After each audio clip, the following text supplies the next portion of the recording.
Muy buenos días, amigas y amigos de Revista Única.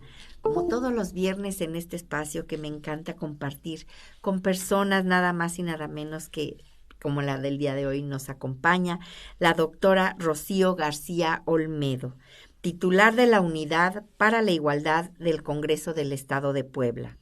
Como maestra en Derecho es y será siempre una buenaza en todo lo que sabe. Yo la admiro de verdad. Querida Rocío Olmedo, muchas gracias, bienvenida a este espacio de Revista Única Digital, en el cual como tú vienen muchas personas muy interesantes que saben de lo que hablan y este día no es la excepción. Gracias, Rosy, muchas gracias por invitarme.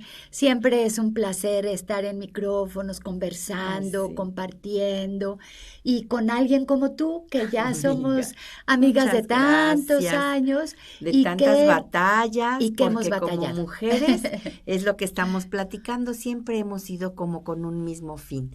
Pues el día de hoy no quiero perder el tiempo y maestra, pues muchas gracias por aceptar y quisiéramos hacerte unas 4 preguntas que creo son de suma importancia y como tú eres una experta en el tema, querida Rocío García Olmedo, quisiera preguntarte, como maestra en Derecho, Políticas Públicas y Género, ¿cómo crees que se puede promover la igualdad de género en el ámbito legal y político de manera efectiva? Bueno, lo primero es intentar que todas las acciones que de política pública vayan encaminadas en materia de igualdad entre hombres y mujeres, tengan perspectiva de género. No se puede hablar de la misma manera porque somos diferentes los hombres y las mujeres. Por ejemplo, las mujeres no podíamos entrar a la universidad hasta muchos años después, solo por ser mujeres. Las mujeres no podíamos votar hasta el 53, en el que se nos otorga el derecho a votar, solo por ser mujeres. Y entonces, a partir de ello, lo primero que se requiere es institucionalizar todas estas acciones de política pública que surjan de los problemas públicos que se van presentando en la normativa. De manera que ahí establecido nadie pueda moverlos. Claro, sí se puede, siempre para evolucionar, no para que los derechos adquiridos retrocedan. Exacto. Como está sucediendo lamentablemente actualmente en muchos temas de nosotras las mujeres. Y yo creo que esa es la manera en la que poco a poco podemos ir ayudando para institucionalizarlo, pero después para, como le estamos haciendo en este momento justamente, para que por todas las vías, sean medios de comunicación, sean partidos políticos, sean activistas, sean de organizaciones civiles, por todos los lados, se difunda los derechos, se promueva la necesidad de esa necesaria igualdad, para que volvamos a tener, o más bien para que logremos ese equilibrio en todas las oportunidades. Porque mira, las mujeres no queremos ser igual a los hombres. No, pues no. Pero no podemos, lo que queremos es tener las mismas oportunidades de trato. Queremos tener el mismo salario si realizamos trabajo igual. Ese tipo de cosas. De eso se trata. Si esto no es una lucha en contra de los hombres, eso se trata de eso. Claro que sí, doctora. Y como feminista, querida Rocío García Olmedo, ¿cuál es tu opinión sobre el avance de los derechos de las mujeres en la última década y qué retos crees que aún todavía pudieran abordarse? Hemos avanzado sin duda alguna y tenemos que reconocerlo. Sin embargo, también debemos reconocer que la problemática que vivimos tiene un origen, de carácter estructural, de Sí. carácter cultural. Sí, claro. A las mujeres siempre se nos colocaba en el ámbito de nuestras familias, Ujú. no en el ámbito de lo público, por ejemplo. Y entonces el hacerlo fue de origen porque las mujeres querían salir adelante, pero fundamentalmente para ayudar a sus familias económicamente hablando. Sí. Y esto evidentemente dio como resultado el que poco a poco se fueran generando algunos derechos fundamentales, ¿no? Los derechos, todos los derechos humanos Claro. son derechos de las mujeres. Sí, sí, sí. Y poco a poco se tuvo que ir visibilizando en principio todo esto para poder ir generando esos avances, ¿no? Y en Sí. la normativa y en las acciones debemos reconocer que se ha garantizado el derecho humano Los de las derechos mujeres, humanos de las en mujeres. distintos rubros. Pero también hay políticas públicas encaminadas Sí. a ello que podemos Sí. considerar Claro, como avances también en la última década. Pero esta problemática estructural necesariamente nos lleva a reconocer que permanentemente tenemos que estar revisando, porque se van presentando nuevas violaciones a derechos que a lo mejor existieron siempre, pero que no eran detectadas como tales, sí. y que se van convirtiendo en retos Claro. para Sí, poder todo. ahora enfrentar y atender. No, y para poder lograr lo que se ha logrado, como bien lo comentas, doctora, se ha avanzado, pero si pudiéramos, podríamos avanzar todavía mucho más Sí. en estos retos, como bien lo mencionas. Doctora Rocío García Olmedo, ¿cómo consideras que las políticas públicas pudieran ser mejor diseñadas? Evaluándolas. Evaluándolas. Toda política pública, si no es evaluada, no puede dar los resultados. Sí, sí. Se tiene que evaluar. De repente yo observo que en los gobiernos prefieren no hablar de políticas públicas o cosas de esas, claro, porque no solo porque no las evalúan, sino porque les da miedo equivocarse. Pero cuando se diseña una política pública, sí, en cualquiera de sus etapas, de las diversas etapas que contiene la formulación y el diseño de una política pública, se tiene que revisar. Y si estamos evaluando y nos vamos dando cuenta en esas revisiones que no está generando los resultados que se dieron desde el objetivo para la construcción de esa política pública, entonces lo que se tiene que hacer es hacer un alto en ese momento y reformularla, rediseñarla. Exacto. Y volverla a trabajar.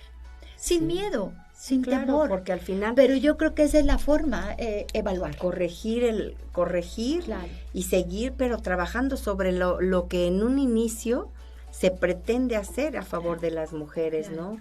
Como es tan importante y se escucha tanto el vivir una vida libre de violencia, pues sí, aunque a cada momento lo comentamos y el 8 de marzo lo decimos y ya sabes, siempre estamos con el tema de los 25 de cada mes, pero como que ya se ha hecho como una costumbre y no nos ponemos a adentrar en estos temas tan importantes como es el que las mujeres puedan vivir realmente una vida libre de violencia, ¿no, doctora? El tema de la violencia es de alta complejidad. Sí. Y en el tema de la violencia no solamente se requieren políticas públicas, sino se requiere prevención y diseñar políticas públicas muy focalizadas. Y hay en las instituciones información que se puede tomar mucha para poderlo hacer. Sí. Acá en la ciudad de Puebla, así es como están trabajando los temas de violencia y los temas de adicciones. Y eso es algo muy importante, porque se parte ya de la base de que en tales y cuales zonas de nuestra ciudad, colonias, barrios, etcétera, ya están identificadas. Ahí tenemos que generar el tema, porque la violencia contra las mujeres tiene que enfocarse de manera integral. Sí. Mucho la prevención y la atención que le toca al Poder Ejecutivo. Okay. Y ahí hay que exigir que haya políticas públicas de prevención y atención en todas las áreas. Y para ello se ha creado que cada secretaría tenga una unidad para la igualdad de género, que el Poder Legislativo y el Poder Judicial también tengan su unidad para la igualdad de género, para que se pueda transversalizar toda esta perspectiva. Exacto, sí. Y entonces ahí se puede tener los elementos para poder generar esas políticas públicas de prevención y de atención. ¿Qué es lo más importante? La capacitación es fundamental en todos los rubros, ¿no? En los órganos autónomos, como en la Fiscalía. Si los ministerios públicos no se siguen capacitando, pues ahí tenemos un problema. Doctora, que ese ha sido como una piedrita en el zapato para todas las mujeres que en algún momento trabajamos o pudimos ayudar más en el tema de prevención a la violencia. Desafortunadamente, y yo lo he dicho aquí, lo he dicho en muchas partes, la capacitación a los ministerios públicos es pésima. No están capacitados en género. Entonces, como llega la pobre mujer lastimada, golpeada, ya sabes, con ese tipo de lesiones, y todavía le preguntan que si está segura levantar una denuncia. Y para ello se han creado instituciones específicas. En la Fiscalía hay una Fiscalía especializada solamente en temas de asuntos de género. De manera pues que por eso es importante los medios de comunicación, que sepan que pueden acudir ahí, por supuesto, a cualquier ministerio público. Pero mira, nosotros tenemos que ir todavía un poquito antes. Los primeros respondientes de un tema de violencia es la policía. Sí. Llámale policía auxiliar, llámale policía municipal. Ahí es donde inicia una investigación. Sí. Y si no saben tomar las declaraciones primeras que se puedan tomar como primer respondiente va a enviar todo al Ministerio Público, y el Ministerio Público, aunque quiera, no va a tener los elementos. Porque no fue hecha bien, no estuvo bien hecha la primer denuncia de la mujer o de la persona que lo está haciendo. O del policía que percibió tal o cual cosa, ¿no? Sí. Entonces, como ven, por eso es que yo siempre he hablado en temas de violencia de generar políticas de manera integral. Y la prevención y la atención, reitero, le toca al Poder Ejecutivo, pero no solito, No. Nosotros, los hombres y las mujeres, las familias, somos corresponsables. Sí, porque en los porcentajes actuales de violencias, la violencia al interior de las familias ha incrementado muchísimo. Entonces, algún problema tiene que haber al interior de nuestras casas, ¿no? Sí, sí. Hay que observarlo y hay que reconocerlo. Si no reconoces una problemática, ¿cómo vas a enfrentarla? Exactamente, Entonces, y es el problema que existe ahora ante tanta violencia que hay, ¿no? Así es. Y que se incrementó con la pandemia.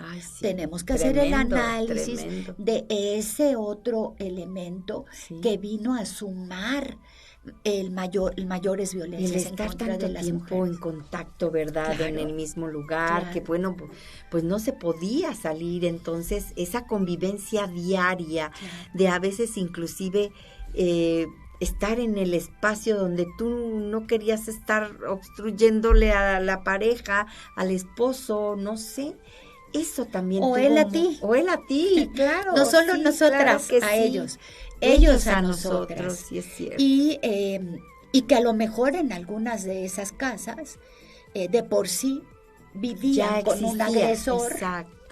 O una agresora. Los agresores no solamente son los hombres, sí, razón. En mayor porcentaje, pero también somos las mujeres. Entonces, que ya de por sí había, y que al estar conviviendo 24 Tanto horas tiempo, se vino a problematizar mayormente. Ahora bien, Claro. entonces quedamos prevención y atención, Poder Ejecutivo. Sí. Y luego nos vamos justamente ya al acceso a la justicia. Si el Ministerio Público no tiene los elementos suficientes para robustecer esas carpetas de investigación, pues evidentemente no va a poder judicializarlas. Exacto. Como se quisiera. Y decir judicializarlas es ya pasarlas al Poder Judicial. Sí. Y entonces el juez va a tener que regresársela al Ministerio Público, pues para que haya. Y el acceso entonces empieza a ser obstaculizado para todos los delitos que hay en contra de las mujeres. Sí, y ahí está otro nudo, pues, que no hemos podido todavía sacarlo, desenredarlo. Y por eso existen, yo creo, también tantos feminicidios, porque saben que si está mal hecha, como bien lo comentas, doctora, desde el inicio. Por favor, dime, Rocío. Gracias. Desde el inicio está mal hecha la denuncia, saben que igual no pasa nada. Y como no pasa nada, entonces hay impunidad. Y los porcentajes de impunidad en materia de delitos en contra de las mujeres es altísimo. Sí. Altísimo. Pero lo que quiero es que nos vayamos dando cuenta todas y todos los que nos están escuchando, todos estos pasos que de repente no los tenemos muy claros y que entonces a lo mejor tal vez nosotros mismos estemos generando esos obstáculos. O sea, se presenta la denuncia. Sí. Si no va la mujer a ratificar, entonces, pues no va a continuar el procedimiento. Prosigue, claro. Sí. Y para ir a ratificar, entonces tiene que entrar el Estado con E mayúscula, con programas sociales de apoyo. Porque las mujeres lo primero que nos ponemos a pensar es, no, pero entonces si yo lo demando y si lo meten a la cárcel, yo no sé trabajar. O hace mucho no he trabajado, nadie me va a dar la oportunidad. ¿Cómo voy a sacar adelante a mis hijos? Entonces, por eso ustedes ven que ahora también se está generando mucho programas de apoyo para que las mujeres puedan también sentir un poco autonomía personal. Sí. Yo prefiero llamarle autonomía, me parece que es un término más sencillo y más empático para las mujeres que el empoderamiento, porque no se trata nada más de empoderar económicamente, pero se trata de ir manejando su autonomía, que pasa por lo económico, por supuesto, pero también pasa por otros muchos pasos más. Sí, totalmente de acuerdo. Y como experta, querida Rocío, en temas de género, porque tú así lo eres y de verdad yo te admiro en ese tema, tú sabes muchísimo de todo esto. ¿Qué recomendaciones nos podrías dar para fomentar una mayor participación en las mujeres en los temas de liderazgo político y en la toma de decisiones? Decidir participar. Amiga, pero luego quieres participar y ya sabes, la violencia política de género también se da en esos temas. Sí, ahí voy con ese tema. Primero hay que decidir participar. Sí. Y para ello se necesita vocación. Sí. Y para ello se necesita formación. Sí. Ya no podemos estar como en el 54, que solo llegó una mujer a ser diputada federal y una senadora. Ya no. Ahora, desde el 2014, tenemos la oportunidad de participar muchísimas más.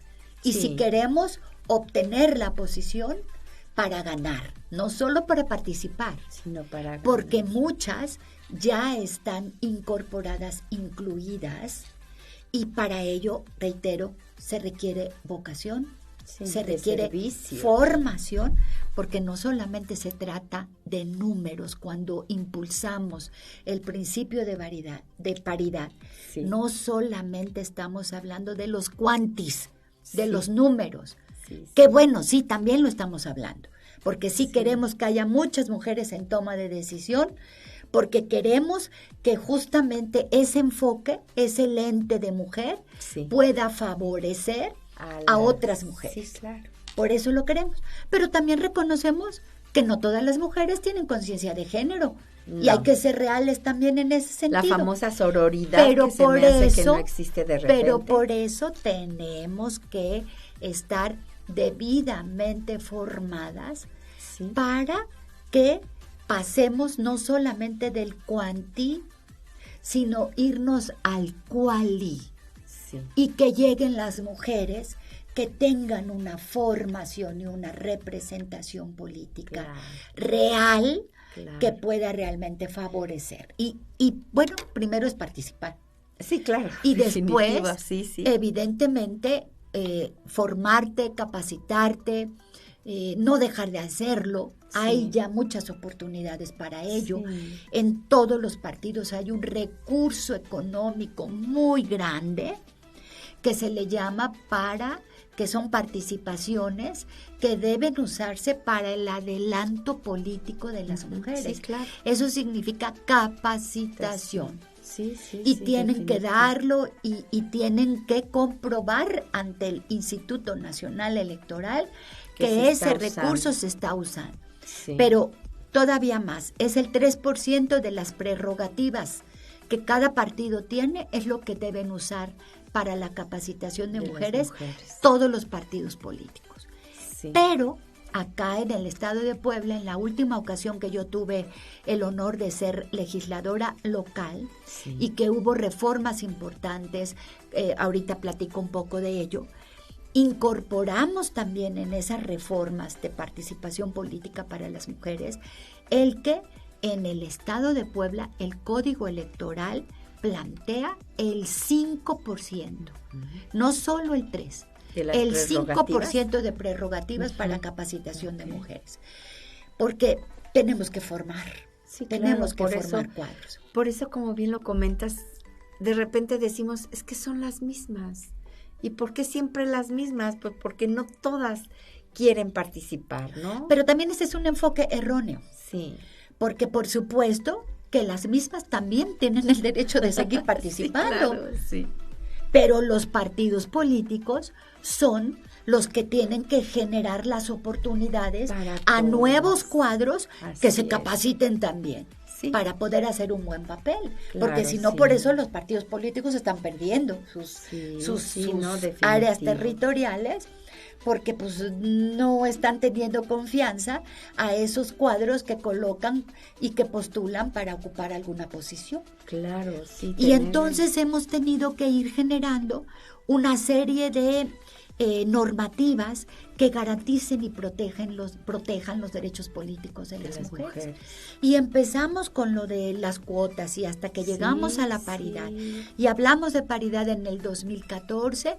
A mí me tocó hacer la defensa cuando era diputada federal en el 2014 para que entrara el principio de paridad en la Constitución General de la República. Y se logró. Y luego los estados de la República empezaron a generar también sus propias reformas y en todos los estados de la República está también instituido el principio de paridad. Pero también hemos generado la protección por lo que tú decías. ¿Qué ha pasado? Empiezan a llegar más mujeres a los cargos de representación política o a los cargos públicos y empieza a visibilizarse mayormente la violencia contra ellas. Así es. O contra nosotras. Así es. Y entonces hay que ir empezando a trabajar en ello. Y por eso en la normativa ya incorporamos qué cosa es violencia política contra las mujeres en razón de género y cuándo se presenta esas violencias. Porque no toda violencia política contra mujer, porque no toda violencia contra mujer es violencia política. Exacto. Porque, por ejemplo, hay incluso jurisprudencia. Cuando estás en el debate parlamentario, por supuesto que tienes que cuidar los conceptos que están manejando, pero el debate parlamentario en muchas ocasiones no puede verse como de violencia política, por ejemplo, ¿no? Pero hay que ver qué tipo de debate y hay que ver qué tipo de lenguaje se está usando para poder tener la capacidad de detectar debidamente y sobre esas partes irse a la definición de violencia política contra las mujeres en razón de género. Pero vimos que seguía incrementándose. Y entonces trabajamos en reformar lo que conocemos ahora y ya lo tienen nuestras, también nosotros incluso Puebla fue anterior, yo lo presenté en la última vez que fui diputada al Congreso del Estado y fue aprobado en el Código Electoral, en la Ley de Igualdad para Hombres y Mujeres del Estado de Puebla, en la Ley de Acceso de las Mujeres a una libre de violencia en el Estado de Puebla, lo que conocemos como la 3 de 3. Exacto, que ahorita está... No violencia política, no violencia familiar y no deudores alimentarios en cargos de elección popular, en cargos de representación política. Ahora ya no solo en los cargos de diputados, diputadas, sino en cualquier tipo sino ya en cualquier otro puesto cargo que quiera ser el servicio público. Querida Rocío, en ese tema de la 3 de 3, ¿sí va a entrar en el año 2024 ya? ¿O estaba yo leyendo que todavía no? O sea, los deudores, los que han ejercido violencia política hacia las mujeres y todo este tema de 3 de 3, ¿sí va a entrar ya en el 2024 para las nuevas postulaciones que habrá de diputados, senadores, regidores o cualquier cargo de funcionario público que quieras, o se va hasta para cuándo? Todo está vigente. Todo va a entrar en el 24. Pero por supuesto, no es solo que yo diga que me violentó Juan Pérez. Tienes que comprobar. No. Tiene que haber una sentencia firme en esos casos. Deudor alimentario, la sentencia del juez de que tú tenías que pagar 5 pesos y que no has pagado 5 pesos. Sentencia firme. Cuando hay sentencia firme, entonces se registra y hay una lista nacional que está coordinada con el DIF nacional, el Instituto Nacional Electoral, los observatorios de participación política y en los estados de la República también. Y hay que registrar esos nombres de hombres o de mujeres. También, ¿verdad? Porque, por ejemplo, deudores alimentarios. Los alimentos son en partes iguales. Mujeres para hombres y para mujeres. Si una mujer está en el servicio público y no ha dado alimentos, pues va a estar en la misma situación, ¿no? Son los mucho menos porcentaje, por supuesto.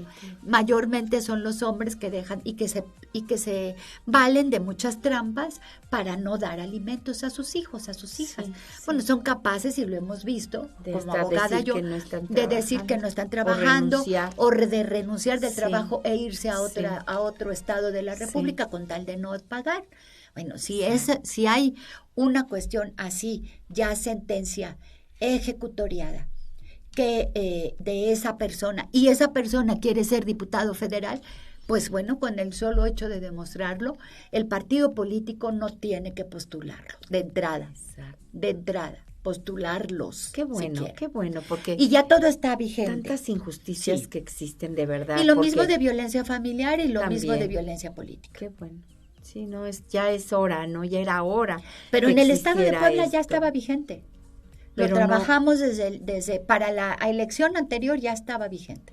¿Y por qué no se había tomado en cuenta anteriormente? Porque ahorita se trabajó muchísimo para poderlo integrar en la Constitución General de la República. Perfecto. Que no estaba en la Constitución General, estaba en las leyes secundarias.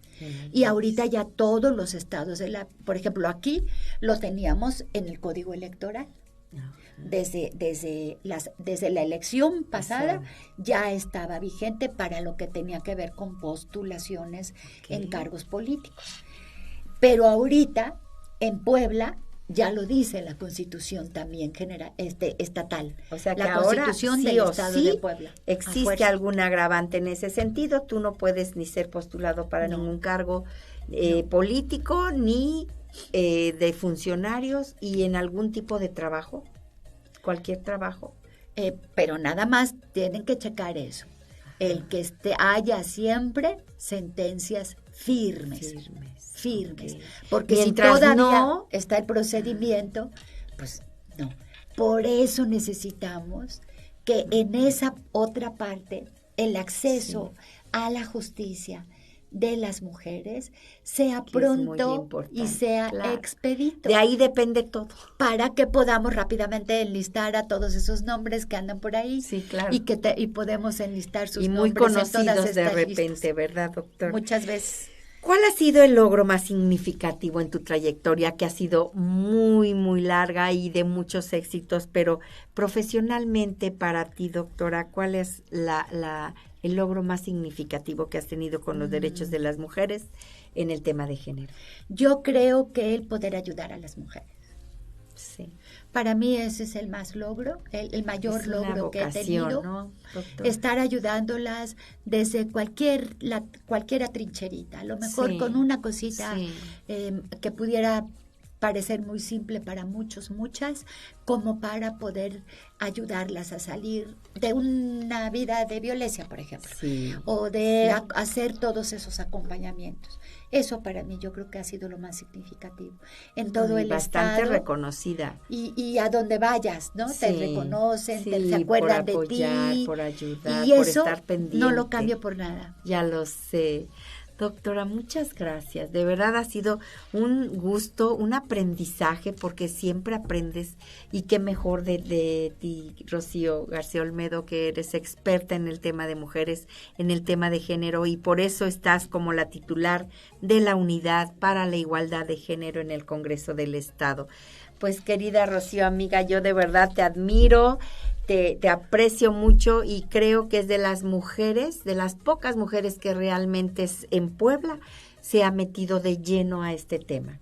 Te felicito aparte por todos los logros que has obtenido en estos años de tu trayectoria, que ha sido muy larga y además de mucho beneficio para las mujeres de nuestro estado.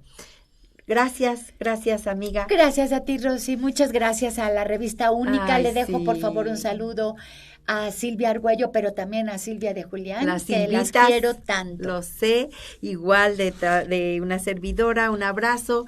Agradezco a Revista Única esta oportunidad que nos da de poder invitar a personas como la doctora Rocío García Olmedo, que sabe mucho y que siempre que platicas con ella es un deleite de verdad, porque aprendes. Cada vez que platicas con Rocío García Olmedo aprendemos algo. Muchas gracias, Revista Única. Gracias, Dani. Gracias, Dari. Y nos vemos el próximo viernes. Gracias, querida Rocío. Gracias, Rosy.